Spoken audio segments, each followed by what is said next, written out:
Triple કટનું cutting શીખવાનું છે આજે, હો ને?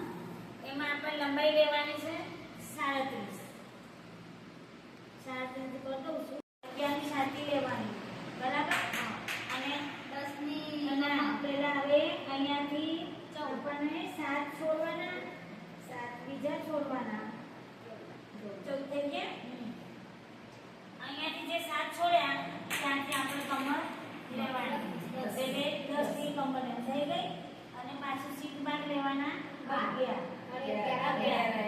થઈ ગયા ને. એટલે અહીંયાથી આમ કરી અહીંયાથી 2 લેવાના, પછી આપણે રાઉન્ડ આપવાનું, પાછળનું ગળું 3 નું કરવાનું, હે ને? પછી અહીંયાથી જે હતું ને અહીંથી આપણે સીધું કટિંગ પેલા આમ કરી દેવાનું, આપણે સીધું આમ દોરી દેવાનું, બરાબર?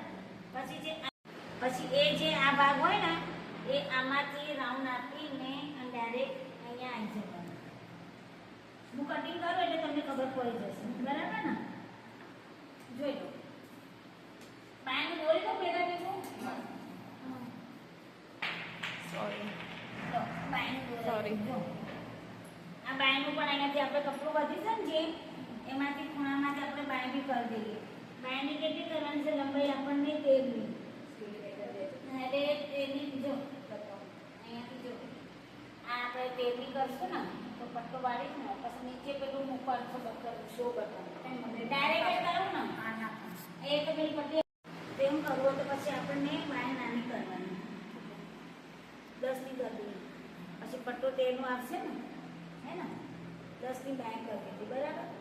અને અહીંયાથી થઈ ગયા. અહીંયાથી રાઉન્ડ આપી આ પાછળનું ગળું આપણને નાનું કરવાનું છે, હે ને? એટલે બે ભેગા કટિંગ કરી શકાય છે. પછી આ કપડું આવી ગયું,